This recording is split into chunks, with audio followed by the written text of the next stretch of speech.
Hello everyone and welcome to today's webinar for early career professionals, learning how to market yourself using a cover letter by Amanda Baker, Rachel Freed, and Sarah Kleiman.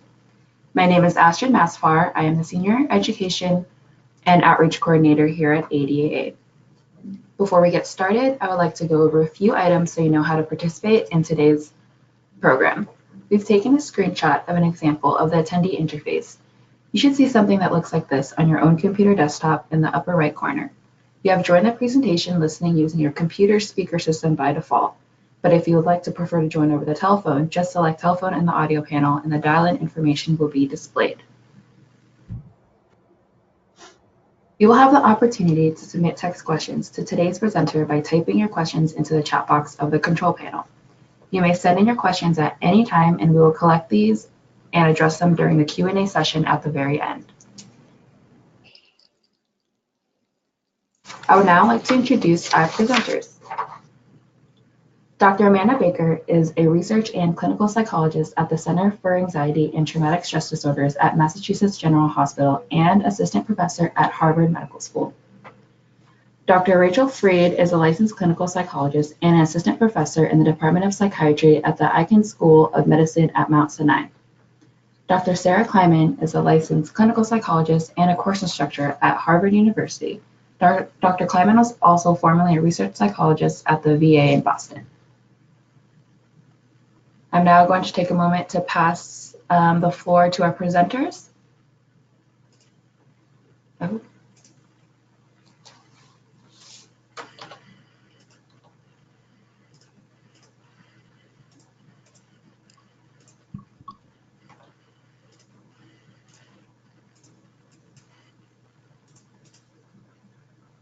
All right, you all may begin. Thank you so much. So first of all, thank you, Astrid, Ashley, ADAA for organizing this webinar. As Astrid just said, I'm a clinical psychologist, and at any given time in my current position, I'm going to be supervising research assistants, graduate practicum students, interns, medical students, postdocs, and as well I review applications for those positions and for clinicians who apply to work in our program at MGH. So that just gives you a little picture of the lens that I'm kind of approaching this webinar through, and happy to answer more questions about that perspective during the Q&A. So just to give you a quick outline of what we're going to discuss today, I'll start by just talking about what a cover letter even is, or what it should be, I guess, why to include one in a job application. Rachel will then outline the basic elements of a cover letter, and then Sarah will bring it home with tips and tricks and a few things you should definitely avoid. We designed this to be pretty informal, so hopefully my co-presenters will chime in as needed as I forget things, and we look forward to having a dialogue after we present some material. So we could go ahead and go to the next slide. So for starters, just kind of, what is a cover letter? And a cover letter can come by a few different names. Sometimes it's called letter of intent, letter of interest, but generally speaking, a cover letter is an introduction to the rest of your application materials. So that might be CV, research statement, teaching philosophy, writing samples, whatever is relevant to that particular application. The purpose of the cover letter is to quickly, so in about a page or so, summarize really the why of why you're applying to that particular organization or that particular position. And in brief, some of the what skills and knowledge that you might bring to make you the best fit for that position. So while the CV states in much more detail more of your what skills, so more of your achievements, experience, the cover letter gives you much more of an opportunity to start a narrative that shows the path you've taken, given your career education, and emphasizing the skills that you've used along the way. So the idea is that the cover letter should set you up for why this particular position that you're applying for is the next critical step on your career path. So the cover letter itself is often, really is the first impression, unless there's been sort of an exchange prior. And so as we all know, first impressions are critically important. So you want to make sure you put your best foot forward with that cover letter. Effective cover letters should explain the reasons for your interest in that specific organization and identify your most relevant skills or experiences to that position. It should also express a high level of interest, enthusiasm, and knowledge about that position. We'll talk in a little more detail about many of these things, but each cover letter should be tailored to the specific job that you are applying to. You can definitely start with a basic template, and Rachel will go into a bit more detail about this. And then you will want to adjust it, and I would say adjust it heavily for each position. You might be tempted to send the same or very similar cover letter to similar positions across multiple employers, but I would definitely urge you, and I think co-presenters would as well, not to do this. Really just to use that basic template and then heavily personalize it. We run the risk of making a pretty bad impression if it's clearly a templated cover letter. You know, I've definitely received some cover letters, I'm sure you all have as well, that they're so heavily templated that it's really hard to even know what the person's looking for. I've even seen, clear evidence of copy and paste where the font doesn't align, and that's pretty off-putting and leaves generally a bad initial impression. So, even though it takes a lot more work, and we'll talk about that as well, it's really important to tailor that cover letter. So, in order to do so, it's going to require some background research on the position and the company. The ways that I think you can effectively do this is gathering personal information from people who work in that company currently or have worked there previously, and certainly to do a thorough internet search through the company's websites or other resources to find out more. And then the idea is to use that information to explain why you want to work at that particular company doing that exact job. So as I mentioned, definitely tailoring in this way requires quite a bit of time, but it is worth it. I personally get a lot more excited when I read cover letters that are tailored in this way. The applicant has already drawn out for me why they'd be a great fit for the job and expressed excitement for the job itself. And to me, that just, really makes it much more of a pleasure to read their application and gets me excited to see all the experiences that they've had. One thing that I'll just mention now before we talk in a little more detail about the different types of cover letter is that I would always recommend sending a cover letter, even if the position doesn't specify that you should include one. So as we mentioned, it really gives you the chance to tell the company or the position why you're a good fit. And it also lets them know that you've specifically chosen that position as opposed to you just randomly, putting out your CV to a whole bunch of different positions. So definitely always include a cover letter. It can really help your chances of getting the job. And if you don't write it effectively, it could even hurt your chances of getting the job.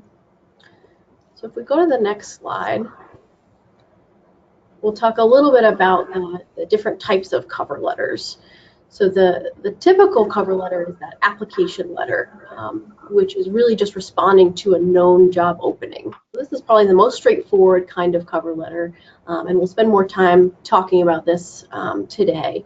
So I'll just actually talk a little bit more about the other two types before we return to the application letter, or the more typical letter. So the prospecting letter, also often referred to as a letter of interest, is sent to companies that might be hiring but haven't listed a specific job opening to apply for. So you could use that letter of interest if you want to just inquire if there are openings, or as a way to possibly arrange for an informational interview with someone at the company. So a letter of interest is kind of a good way to get your foot in the door with a company that you're interested in. And ideally, you want to find someone specific to address it to. So whether it be, someone, a professor or an executive level person or a hiring manager, just make sure you address it to a specific person. And also, I'll come back to that in tips and tricks if we don't cover it. So the idea behind this letter of interest is that you should really, again, emphasize why the company interests you, how your work is aligned with that company's mission and vision. So if you haven't seen a specific job posting, that's really the best that you have to go on, is how your mission aligns with that company's mission. So use that letter to sell yourself, explaining how you would add value to the company.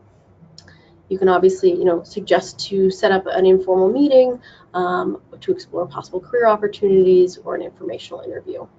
These kinds of cover letters are quite short and to the point. You really want to get your point across quickly and clearly without taking up too much time for that employee, whoever's reading it. So it's just really just a quick snippet of interest. Same kind of goes for the networking letter, that third type of letter. So the networking letter is one that is also referred to as a referral letter. And the most effective networking letters are those that immediately and clearly express your intention in writing to the recipient, whether asking for career advice or setting up an introduction with a colleague or asking for a referral. You want to quickly say, this is what I'm looking for. So it might be something along the lines of, my clinical supervisor, Dr. Baker, recommended that you're a good person to talk to about your experiences at XYZ hospital. I'm writing to see if you might be willing to have a meeting in person or by phone to discuss further, as I'm interested in XYZ. It definitely helps to have that personal connection in this kind of a letter. These sorts of networking meetings can certainly be an effective way to find new and especially informal job opportunities. So there might not be a formal posting, but through creating these networking opportunities, you can find out about other positions. I would say I would just generally advise you against including a lot of non-professional information in that kind of a connection, even if it's, Dr. Baker mentioned that you do yoga together, and I really love yoga as well, right? You probably don't want to include something like that in these sorts of letters, even if it is how you learned about it. And we won't talk in detail about cover letter for a grant application, but that is another type of cover letter that is often used as well, and that's going to be very brief to the point, just introducing your application. So if you go on to the next slide. So in general, when you start the process of looking for job opportunities, you'll probably read through lots of postings. You'll go through quite a few job descriptions, and the idea is to just start making note of any requirements and skills that the employer is looking for. So you'll use these skills or requirements as the basis for then crafting your cover letter. So for example, if a posting is saying that they want someone with an ability to successfully serve as a research mentor to doctoral students, you'll want to highlight your mentorship experiences then in your cover letter.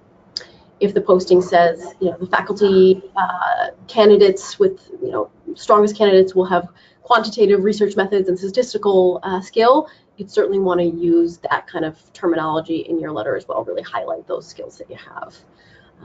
If the posting really highlights you'll serve on dissertation committees and engage in service within the department, you'll want to highlight your commitment in committee involvement and service.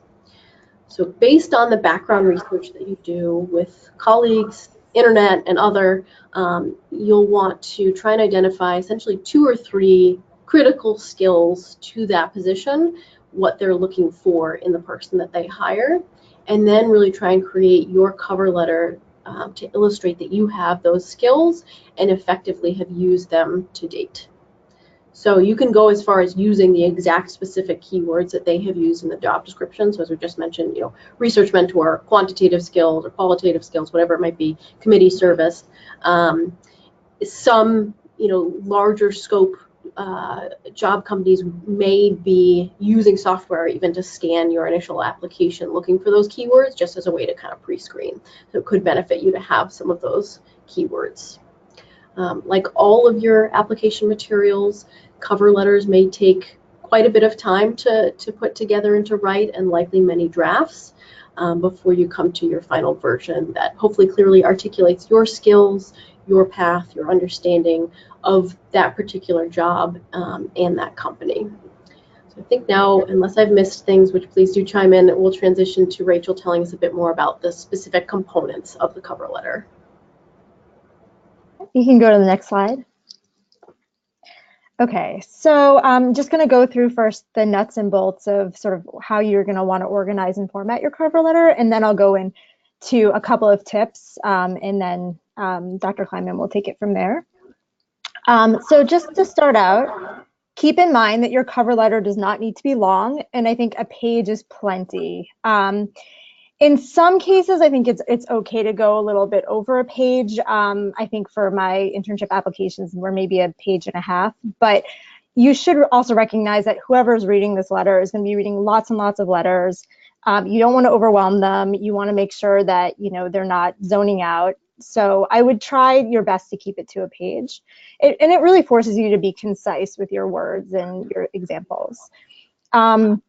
You're going to want to set up your letter like any other formal letter. And I know that we don't really write many letters these days, but just to, I guess, remind you what they taught you back in elementary school, your contact information is going to go at the top, followed by the date and then the address where the letter is going. And you're not always going to have this information, but I would really encourage you to do your best to do some research and figure out, you know, who is this letter going to, what is the exact name, or what is their exact title, what is the name of the company, and their address if you can have it. Do your best. Again, you're not always going to have this, but at the very least, it's important to know who it's going to, and, you know, an email address is, I think, sufficient. The same goes for the salutation. It really just shows that you did your homework and that you're serious about the position if you can have all of the correct information in there. When I get applications, if somebody has submitted the material to, if I had sort of said, please submit your application to Dr. Rachel Freed, and I get a cover letter addressed to Miss Freed, it's off-putting because it really just shows me that the person has really poor attention to detail, isn't really serious about the position. So that's really important. And I think also sometimes people can be offended if you don't put the correct title on there as well. So in the opening paragraph, that's when you're gonna want to first introduce yourself. So start out by sort of saying who you are, why you're writing. And I always like to start out with a sentence that says something like, it's with great pleasure that I submit my application for so-and-so position at the so-and-so organization. And it's important that you get that title of the position, the name of the organization correct.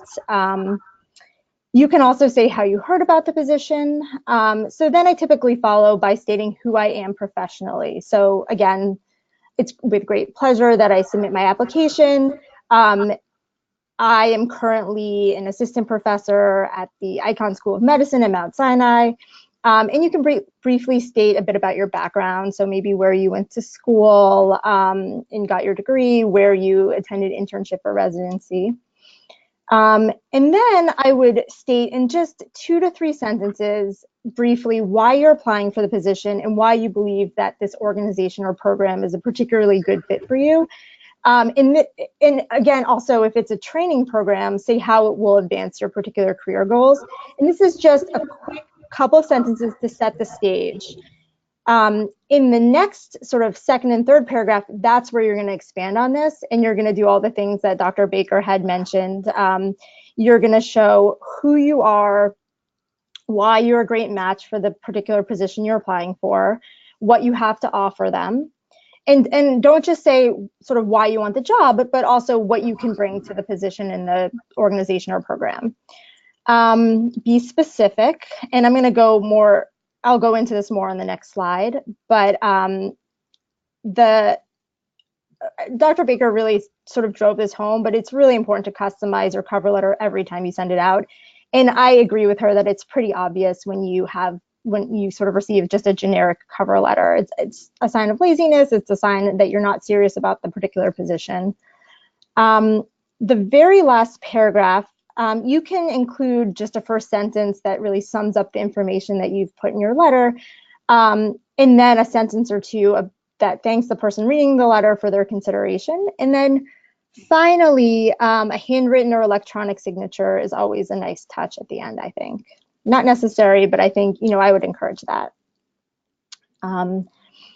Anything that the two of you want to add before I go on? I think the only thing I would say is just when in doubt about how to address it, you're probably not going to go wrong by saying doctor.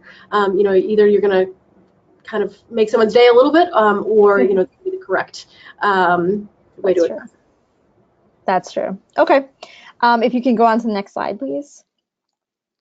Okay, so here are some tips for those middle paragraphs. First, show them who you are. So let the organization know that you value their work and that you want to be part of that. So what this is getting at, this is where you are going to really want to convey your enthusiasm for the position and the organization. So I'm much more likely to bring someone in for an interview if I get the sense that they're really excited about the job, they really want to be there, they really want to do the work that, you know, that we're doing. Otherwise, I might worry that I'm wasting my time. So enthusiasm is really important. And I also want to emphasize the show part of this. It's really always important to show and not tell. So what that means is, you know, rather than listing your accomplishments and experiences, explain what you learned from them, how they influenced you. Otherwise, you're really just replicating the information that they already have on your CV. Similarly, rather than listing your skills and personal qualities, you're going to want to demonstrate through specific examples how you use these skills or qualities in your experiences, how they impacted you, how they impacted your accomplishments. Tell them why you're the best choice. Again, this is your opportunity to really sell yourself and show why you're the best person for that particular job. Let's see. I'd also recommend discussing only your most relevant experiences. You only have a page or maybe a little bit more. So don't talk about every experience that you've ever had to date, just the ones that are really relevant for the job you're applying for. So for example, if it's a research position, you're going to want to emphasize your most relevant research experiences and maybe your associated publications. And if you've had clinical experience, you can also discuss your clinical work, but I would discuss it sort of in a way where you're describing how that really influenced your research agenda. And if it's a training position, say how you're going to benefit from what the program has to offer. So why is this training absolutely essential for you to achieve your particular goals? And then in addition to enthusiasm, you're going to want to project confidence. So you can do this in part, I think, by emphasizing your active role in past endeavors. And what I mean by that is, for example, if you were assigned an important project, you're going to point out that your consistent work quality earns you this responsibility rather than just saying, I was assigned this project. So highlight the ways in which you actively contributed to the situation or your own progress.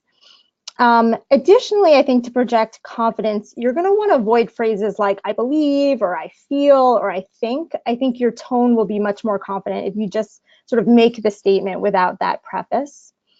And, as I noted before, try to give real examples, try to be specific, but definitely don't exaggerate or embellish your accomplishments because they're going to pick up on that when you go in for the interview. And that's all I have. So I'm going to hand it over to Dr. Kleinman now, unless you guys have other things. No, thank you. Can you hear me okay, by the way? Is my audio? Mm-hmm. All right, great. So I know Astrid already introduced me, but I'll just briefly say again, so I'm a licensed clinical psychologist, and I've been teaching at Harvard one course a semester for the past 4 years, and until 2 weeks ago was also a research psychologist at the Boston VA. Recently moved to New Jersey, and now I'm doing mostly research consulting work where I supervise and train assessors on different clinical trials for PTSD.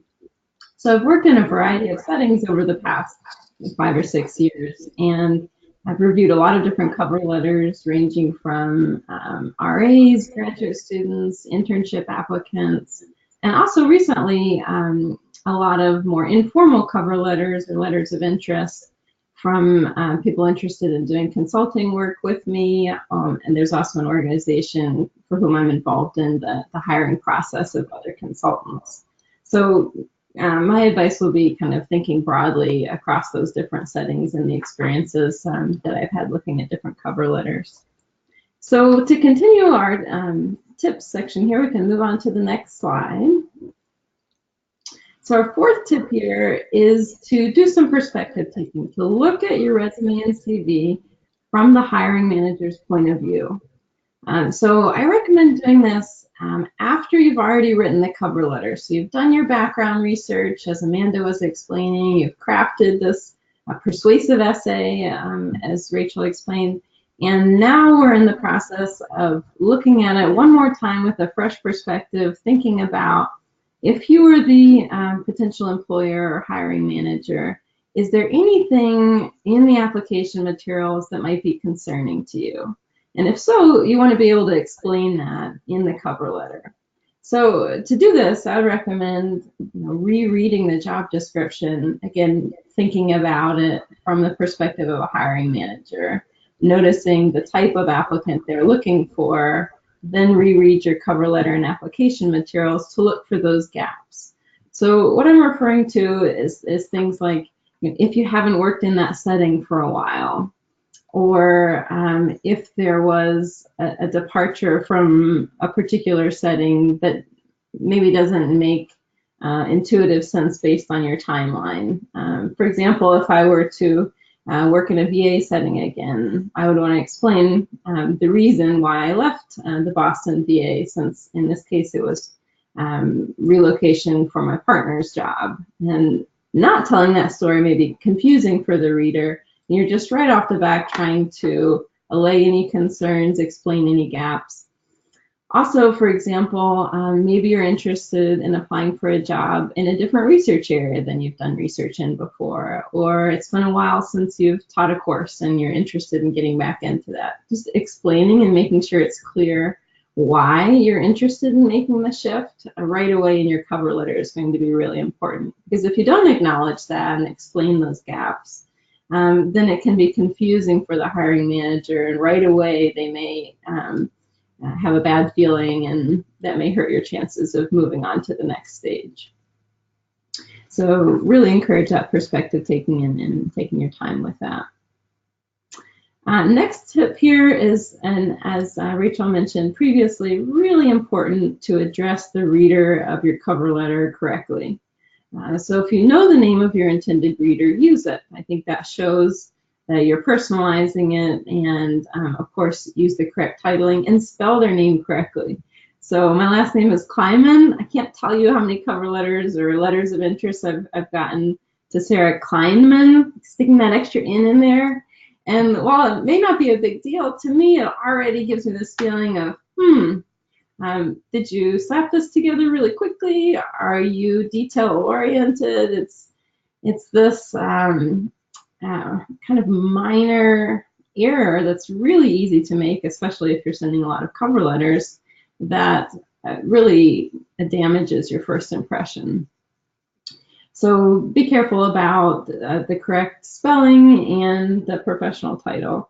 And then if you don't know who the letter is going to, you can use a more generic address, like to whom it may concern, or leave it off. But I do recommend not assuming who's going to read it, or assuming a gendered title like Dear Sir, since certainly the hiring manager may as well be a woman. So you don't want to assume that and automatically kind of start offending folks in your first impression. Then if you're sending your cover letter by email, I think the most professional approach here is to attach the cover letter as a PDF. I'd recommend against attaching it as a Word document or in any other file format. Attach it as a PDF, that way your formatting is most likely to stay intact and look professional. And then in the body of the email, it's also important to include what position you're applying for, anything else they should know right away, and who they should contact if they have trouble opening the attachment. You don't want to just say, see attached, or something so brief that, again, it creates this impression of you rushing through the application submission. You want to make sure that your email referencing the attached cover letter is also professional, but it can be brief. And then the attachment itself. Make sure your cover letter is not just called cover letter, because most likely the hiring manager or your reader will receive multiple applications and cover letters.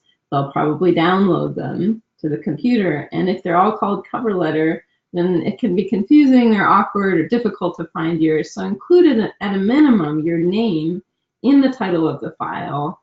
You may also want to include the position that you're applying for and your name. And the word cover letter, so when they have the reader has other documents from your application material, they know what they're looking at. So it may sound small, but it's those little details all together that create this package of professionalism, of conscientiousness that you're trying to convey when you're trying to move to the next step of the job application. Yeah, all right, and then we can move to the next slide here. Thank you.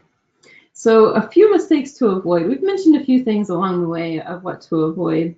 Just to highlight some of these, we'd really encourage you to not go into too much detail. You're not just reiterating everything in your resume or CV. This shouldn't be so repetitive that the reader starts to tune out or skim it. You really want to have meaningful sentences. Of course, there's going to be a little bit of repetition, but you're trying to minimize that, and as much as possible, create a narrative, the persuasive essay that introduces the rest of your material rather than just duplicates it altogether. So try not to get bogged down into the details. Keep it relatively broad while also trying to be specific. I know that's a tough sort of dialect or balance to strike, but I think notice the length, and if you're going over a page or much more than a page and a half, consider whether or not some of what you have in there is repetitive and could be cut down. Second tip that we put in here is we recommend avoid jokes. They're so subjective, and even if you're a person that's really humorous and it tends to come across really well, and you're a playful person in real life and you want to show some of your personality, I would just proceed with caution with that when it comes to cover letters. Cover letters are just typically more formal or professional than you are in your day-to-day life, and the risk of a joke I don't think is worth it to try to show personality. You can bring out the unique aspects of your experience in the letter, and your writing style will come through and show those unique pieces of yourself without purposely trying to get humor. It would be terrible to have some sarcasm in there that was misunderstood. Also, try to avoid spelling errors and grammar mistakes. Those are distracting. A lot of potential employers would interpret those types of mistakes as a sign of carelessness, lack of detail orientation. You know, we all make careless mistakes and typos from time to time, of course. But if you're making it in a cover letter or in your application materials, which presumably would be your best foot forward and your most polished presentation of yourself, then as a hiring person, I would think if this is the best they can do, how many more mistakes may they make, you know, when working for me or with me? So I think what I would recommend is having a little bit of anxiety about this, enough to proofread your work. The job application process itself can be really stressful, and you don't want your anxiety and stress level to get too high, then it can create you freezing up or having writer's block. That's not useful. But too little anxiety about the importance of your application materials can also lead to accidental mistakes or sloppiness. So just that nice, happy level of motivating anxiety to say, I know there's a typo in there, let me find it, read it one more time, have a friend read it, whatever you need to do to make sure that you truly are putting your best presentation forward for this first impression in your cover letter. And then lastly here, I wouldn't mention your current salary or salary expectation unless the application or advertisement specifically asks you to do so. Remember, this is just step one in the job application. And that type of discussion about salary or specifics can be for step 2 or 3 or later in the interviewing process.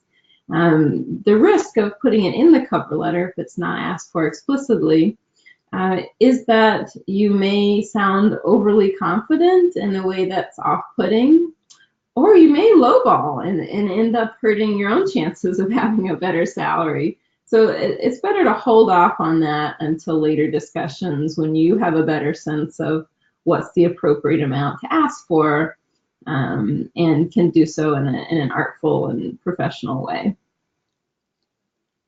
So I think that brings us to the end of our slides here. And so before we go into the Q&A, if I could just briefly summarize kind of take-home messages of what we've been talking about, and Amanda and Rachel, please chime in.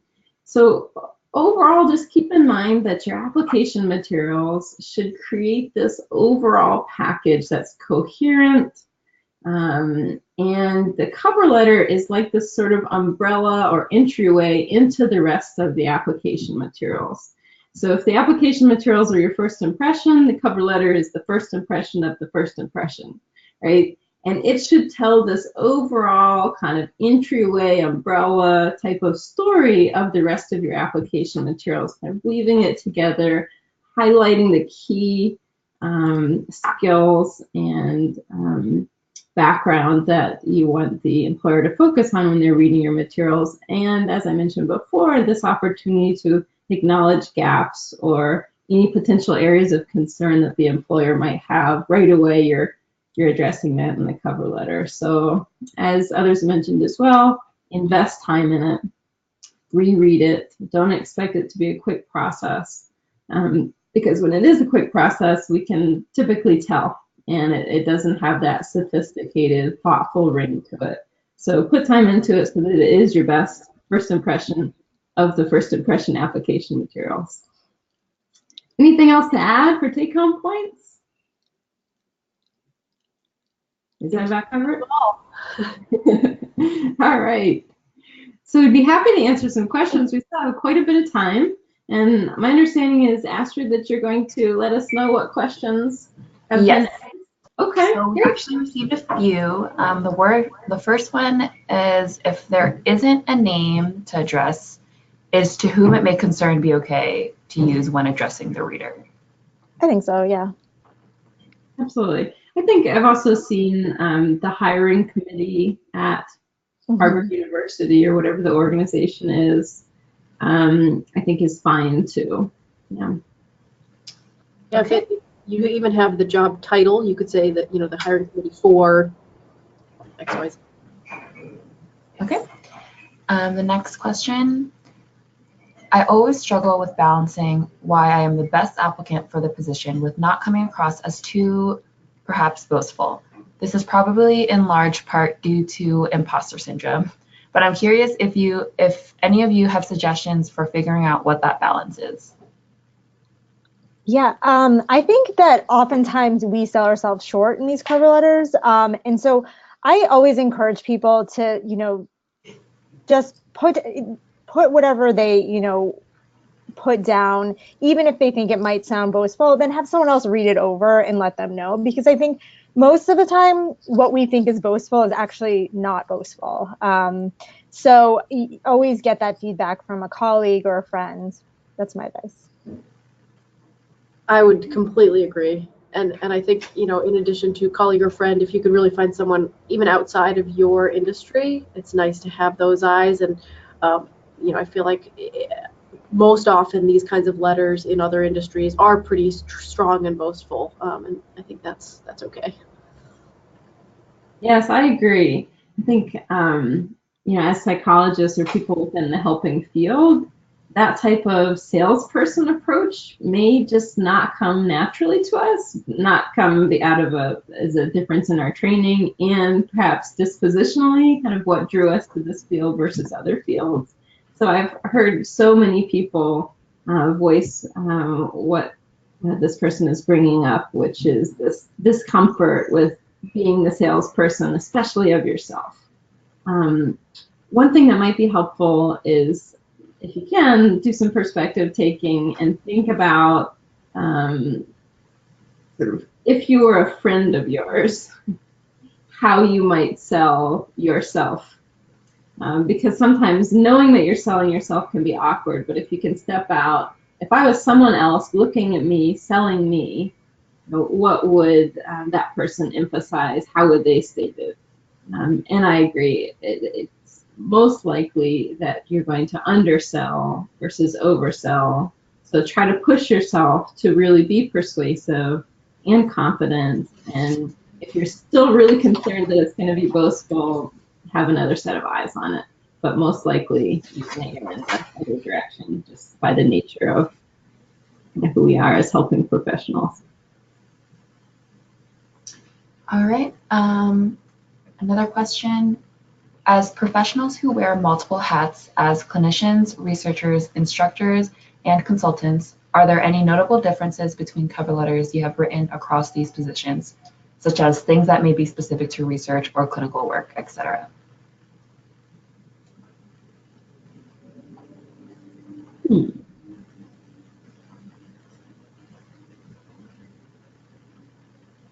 I think as we've been talking about, the tailoring is really important. So most likely folks within our field, as the question mentioned, do have a variety of experiences. And so you're going to want to focus on the experiences that are relevant to that job. And that may mean rearranging your CV or the order at which you talk about things or how much time you spend talking about things in your cover letter to make sure it highlights what that specific setting is looking for. I can say for teaching types of positions, it's useful to know the courses that you've taught previously and for how long and approximately how many students. So that information may be in your CV, so you don't need to repeat it all, but you could make some summary statements. Like, I've taught 4 different courses for 10 semesters with an average student enrollment of 30. Something like that, that it may be in the CV, but you're saying it in a different way. So I think teaching experiences, and also you may be able to put in a summary statement about your teaching evaluations. Consistently been 4.9 out of a 5 scale for the past 10 semesters or whatever. You may be submitting those course evaluations later in your application, but highlighting kind of briefly bringing the reader's attention to that so that the reader is thinking, ooh, I'll make sure to look at those teaching evaluations. That's really strong. Also in a teaching cover letter, this is an opportunity to say what type of courses you could bring to that institution or teach that already exist. So look through the course catalog, consider which courses you would be well suited to teach or have already taught, and then look for gaps. What are they not including in their course catalog that perhaps is an area of specialization for you that you could include? To teach a course on trauma and PTSD at Harvard that wasn't there previously. And I originally got the position through a cold contact and contacting the department to say, I noticed that you don't have a course on trauma and PTSD. This is my area of specialization. I have a lot of teaching experience. I'd love to create this course if you're interested. So some cover letters may even be for jobs that aren't posted or don't exist yet. And so you want to make sure that you're emphasizing what it is that you may be bringing to a potential position or job, and specifically if it's a strong teaching-oriented university, getting specific about what courses you could teach would be useful. I think the same advice would go for a more clinical or even research-oriented cover letter as well. You might highlight how your clinical practice fits within the practice that you're applying to, as well as the unique clinical interests that you have and the clinical experience that you've had that might provide a new way of providing therapy or new patient population or something to be able to build that practice. But really, it's less about distinct differences between each type of letter and more about customizing, I would say, for each position. Certainly, as Sarah pointed out, there's certain things for a teaching cover letter you want to include, and same for clinical or research. But it's mostly about figuring out what does that company or position look for or want or have, and how are you adding to their values and their mission, building off of it, and then providing something unique of your own to complement that practice or research institution. All right, I think that is all for questions. Maybe I'll give participants another minute to think of any last minute questions. As a reminder, you can submit any questions in the chat box on your attendee control panel.